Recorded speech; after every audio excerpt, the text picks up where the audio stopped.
Hey, what's up, people? Jade up here with my 2009 WWE Breaking Point preview video. Going to be going down the match card, giving my predictions as to what's going to happen, and also who do I think is going to win. I want you guys to do the same thing in the comment section below. But if you aren't subscribed and you just happen to be watching me right now, go ahead and click that yellow button over there. Thanks. Before I get into Breaking Point, I have to talk about this Jeff Hardy situation. I'm reading the comment section on my videos, and I see...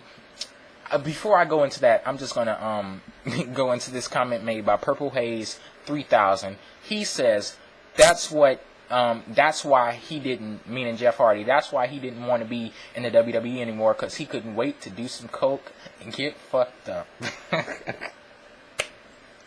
Oh my god, like, hey, like I said, people were saying that, like, you know, Jeff Hardy, he just left WWE so he can go into a drug binge or whatever. But, you know, the Hardy fans are coming out in full force, attacking people for just reporting the story, calling them Hardy haters or whatever, just for reporting the story. You can't call somebody a hater just for reporting or passing along information to you. That doesn't make them a hater. And they want to make excuses saying, oh, well, maybe this is a work, and oh, maybe this isn't real, and we're living in La La Land. Well, guess what? I'm not taking any drugs. I'm in my full 100% right state of mind.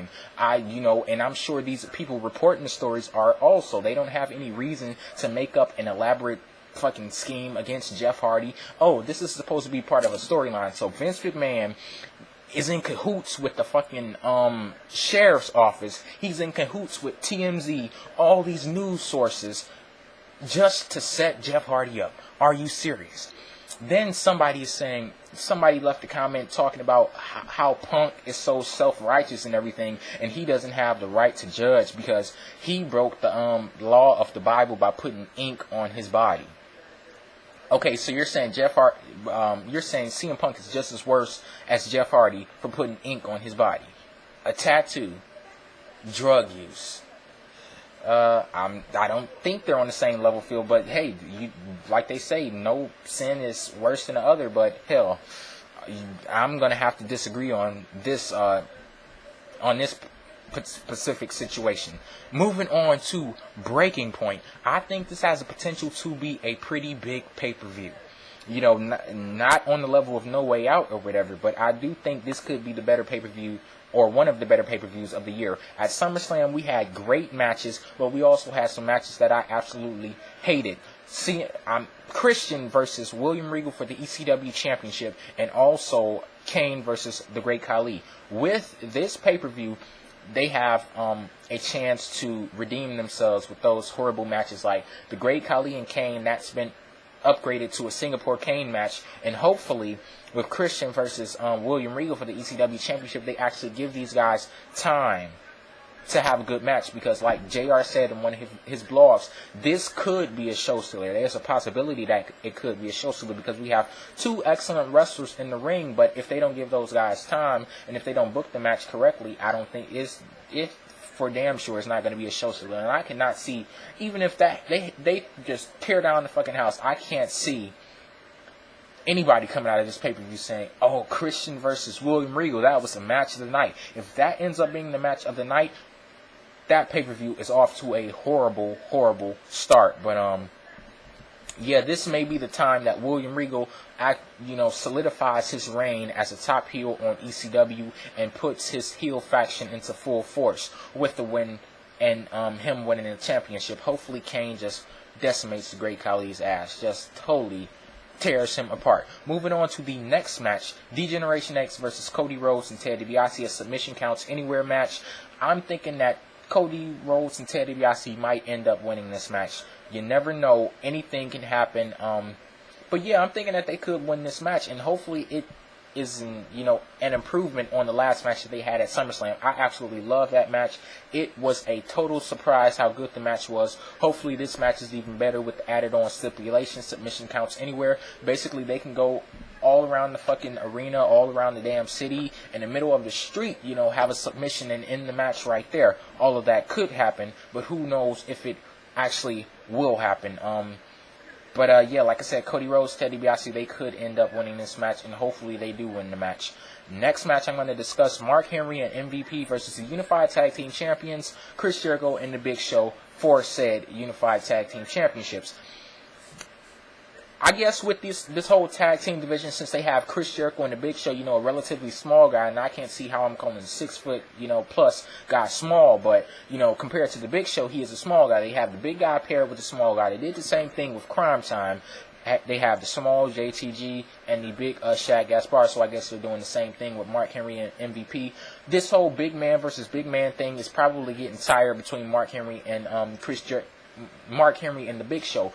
It wasn't even like the Ezekiel Jackson and Vladimir Kozlov, confrontation where they didn't even touch each other. They just, tried the one-upmanship every single week.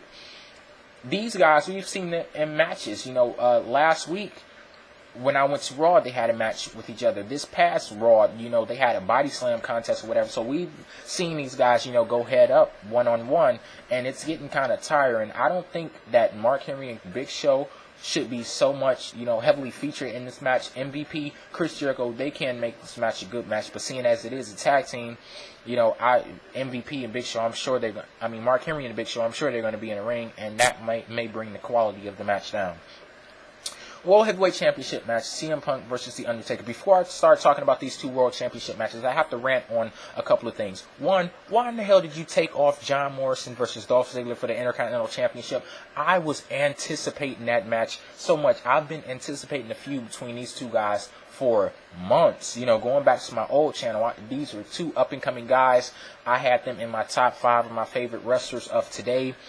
They took the damn match off the card. They're young guys. If you want to showcase your young talent, Vince McMahon is asking the question, why can't we build stars? This is why you can't build stars, because when you have a chance to put them in, high-profile matches on a pay-per-view, you don't put them in the fucking matches. And we haven't seen John Morrison on a pay-per-view in months, going back to, what was the pay-per-view? I think it was Judgment Day, or probably before that, when he faced Shelton Benjamin on a pay-per-view. We haven't seen him for about 4 or 5 months, so that pissed me off. Another thing that pissed me off about this last episode of SmackDown, John Morrison, his promo absolutely sucked.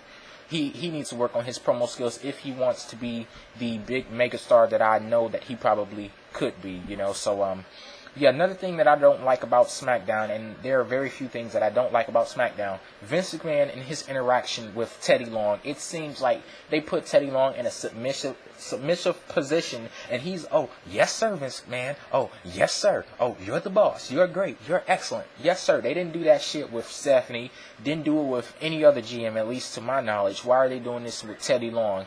I know, Teddy Long, he doesn't call any shots on SmackDown, but still, it's a part of the storyline. It's demeaning to him. If you're gonna put SmackDown, we already know SmackDown is the number one fucking show, and if you want it to be the number one show, why are you pushing a GM he's doing an absolutely horrible job, when you should be looking at your fucking self, Vince McMahon, talking about you don't want good, you want excellent? How about you go look in the mirror and say that? Do that for Raw. When you have those celebrity guest hosts going out there making all these dumbass matches and having these dumbass booking on Raw, that's your fault. So I tell you, Vince McMahon, as a WWE fan, we don't want good. We want excellent. Hell, I'd even settle for good right now. That's how much Raw sucks. I just want good. It's horrible.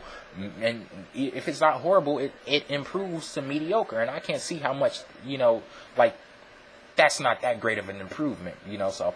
World Heavyweight Championship match, CM Punk versus The Undertaker. It's been said that The Undertaker never submitted before. I guess that would be true. People are saying that he tapped out to Kurt Angle a couple of years ago, but he did not lose that match because Kurt Angle's shoulders were on the mat, so Undertaker did not lose to by submission, so the match ended up being a draw. CM Punk, I don't think that he'll be the first person to ever make The Undertaker submit. And, people are saying that Undertaker is up here, CM Punk is down there. They're not even on the same level. I don't know. Undertaker, he's not one of those selfish guys. So CM Punk could win this match cleanly, seeing as his reign just, started at SummerSlam, and he's had some pretty poor title reigns. So Undertaker could, solidify or help solidify CM Punk as the top heel in WWE, but I don't think it's going to happen.